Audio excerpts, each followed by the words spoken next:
सिर्फ 6 घंटिया में सुलझी कतल की गुत्थी। पुलिस की तेज कार्रवाई ने 2 दोषियों को काबू कर लिया, जिन्हां विच एक नाबालग भी दस्सिया जा रहा है। दरअसल 2 दिन पहला सैक्टर 12 विच 33 साला नौजवान जिसका नाम दीपक दस्सिया जा रहा है, उसते छुरी नाल हमला करके उसकी हत्या कर दी जाती है।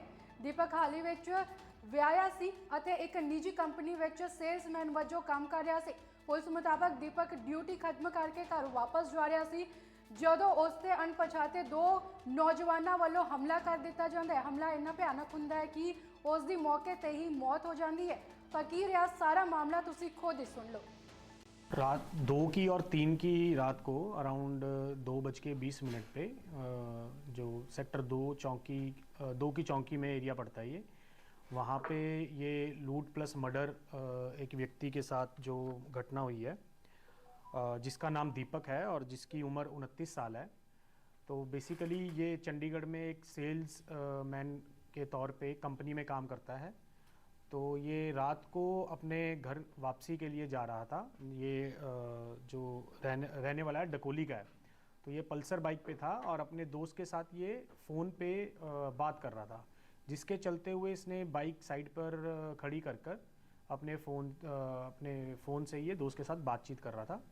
उसी दौरान 2 व्यक्ति आते हैं, जिसमें से एक रोशन है जिसकी उम्र 21 साल है और दूसरा जो माइनर है वो आते हैं और वो लूट के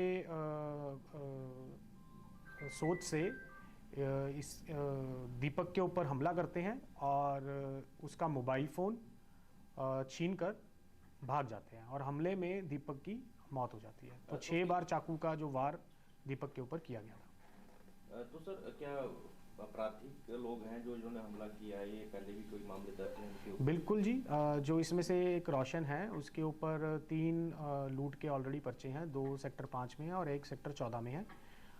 इसमें ऑल्दो ये बहुत ही अनफॉर्चुनेट इंसिडेंट है, बट मैं ये बताना चाहूँगा कि हमारी जो CIA टीम्स मौके पर ही जब भी रात को ये सूचना प्राप्त हुई कि ऐसे किसी का मर्डर हुआ है, तो मौके पर ही हमारी CIA टीम्स वहाँ पे पहुँची और CIA 26 की टीम, जो कि इंस्पेक्टर दिलीप के नेतृत्व में इनकी लीडरशिप के उसमें जो टीम्स ने काम किया है, लगभग 6 घंटे के अंदर ही इस केस को सॉल्व किया इनकी टीम ने किया है और जो मुलजिम है उसको पकड़ा गया।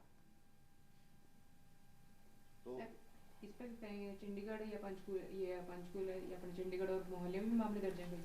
देखिए, अभी मोहाली और चंडीगढ़ के रिगार्डिंग तो हम जांच कर रहे हैं, बट जो अभी तक इनिशियल इन्वेस्टिगेशन में पता चला है, वो जो ये लड़का है जिसकी उम्र 21 साल है, रोशन, डकोली में रहता है, इसके ऊपर 3 लूट के मामले दर्ज हैं, जो कि 2 तो सेक्टर 5 के पुलिस स्टेशन में है और 1 सेक्टर 14 के पुलिस स्टेशन में है। तो सर, लूट में जो हत्या में इस्तेमाल जो चाकू था वो बरामद कर लिया गया? वो अभी कर रहे हैं जी।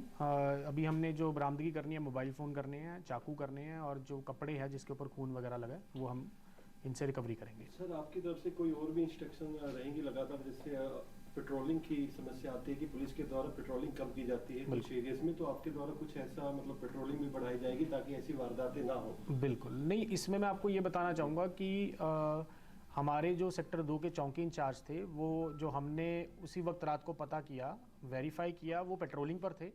वहाँ की ERV और राइडर भी पेट्रोलिंग पर थी। बट ये बहुत ही अनफॉर्चुनेट है कि ये जो इंसिडेंट हुआ है, कुछ 1 मिनट के दौरान ही, ये जो घटना 1 मिनट के दौरान हुई है, उस टाइम वो उस मौके पर नहीं थे जो हमारी ERVs और चौकी इंचार्ज थे। सर, लूट की मंशा से आए थे, तो लेकिन ये हत्या को अंजाम कैसे दिया? क्या कुछ हुआ इनके बीच? बेसिकली जी, वो नशे में थे, उन्होंने नशे का सेवन किया हुआ था, अल्कोहल और गांजा भी वो लेते हैं। तो नशे के सेवन में वो लूट के पर्पस से आए थे, बट वो छीना झपटी में इसने भी अपनी तरफ से, जो मृतक है, जो हमारा विक्टिम है दीपक, इसने अपनी तरफ से बहुत ज़ोर लगाया, हेलमेट से उनको मारने की कोशिश। इसका पैर बाइक में फंस गया जब बाइक गिरी, और जब इनमें आपस में लड़ाई झगड़ा हुआ, आपस में जब हाथापाई हुई, तो रंजिश में आके उन्होंने उसको चाकू से वार किया और वार करके वो इसका मोबाइल फ़ोन छीन कर ले गए। सर, ऐसी कोई मतलब अपडेट हो पाई कि रोज हथियार लेकर बाहर निकलते थे या घूमते थे, या मतलब ऐसे ही रात दिन निकलते थे? ये अभी इन्वेस्टिगेशन का विषय है, बट मैंने आपको भी पहले भी बताया कि ये डेफिनेटली इसके ऊपर लूट के 3 पर्चे हैं, तो ये उसकी सोच तो उसी प्रकार की थी और जो माइनर है उसको हमने आज ही अप्रीहेंड किया है, उसके बारे में भी हम देखेंगे कि क्या उसका बैकग्राउंड क्या रहा है। तो कितना रिमांड है सर? क्या पंचकुला की कोई अन्य वारदातें भी सुलझ सकती हैं इससे पीछे? बिल्कुल जी, इसका हमने 3 दिन का रिमांड लिया है, जो रोशन है जिसकी 21 साल उम्र है, और 7 तारीख तक इसका हमें रिमांड मिला है। रिमांड के दौरान जो भी चीज़ें निकल कर आएंगी हम आपके साथ PRO के माध्यम से शेयर करेंगे। Thank you. सर ये रोशन जो है ये 3 वारदातों में पहले भी शामिल हुआ माइनर है। था उस टाइम में। तो क्या इस पे इतनी हिम्मत है कि ये अभी, हालांकि ये जमानत पे होगा, अगर लूट की वारदातों में पहले भी गिरफ्तार हो चुका है तो जमानत पे होगा, तो क्या इसके जहन से कानून का डर बिल्कुल खत्म हो गया है कि ये ऐसी हत्या जैसी वारदात को अंजाम दे सकता है?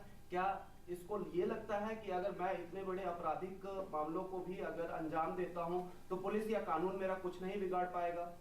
देखिए, जब जो हमने वेरीफाई किया, जो 3 परचेज के थे उस टाइम पे ये माइनर था, और अभी इसकी उम्र है जो 21 साल है, तो डेफिनेटली ये जो नशे का सेवन तो करता ही है। जो हमें पता चला है प्रिलिमिनरी इंक्वायरी में कि ये गांजा वगैरह लेता है और भी नशों का सेवन करता है। तो उस दिन भी इसने नशे का सेवन किया हुआ था, तो नशे के सेवन में, और आप कह सकते हैं कि अपने नशे की लत को पूरा करने के उसमें ये वारदात को इसने अंजाम दिया। सर एक आखिरी सवाल, अगर माइनर ये जब था तब लूट की वारदात को अंजाम देता था, अब ये बालिग है, तो ऐसा नहीं लगता कि अब अगर ये जमानत पे आता है या बाहर आता है जेल से तो इससे भी बड़ी वारदात को अंजाम, क्योंकि सर ये हीनियस क्राइम है। बिल्कुल जी, बिल्कुल। नहीं, डेफिनेटली इसमें हम जो भी एज पर लॉ होगा, हमारे स्ट्रिक्ट जो हमारे इसमें सेक्शंस हमने लगाए हैं, हम इंश्योर करेंगे कि जो विक्टिम है उसको पूरी जस्टिस मिले, और जो ऐसे अपराधी हैं वो जितनी ज़्यादा देर तक लॉकअप के पीछे रहें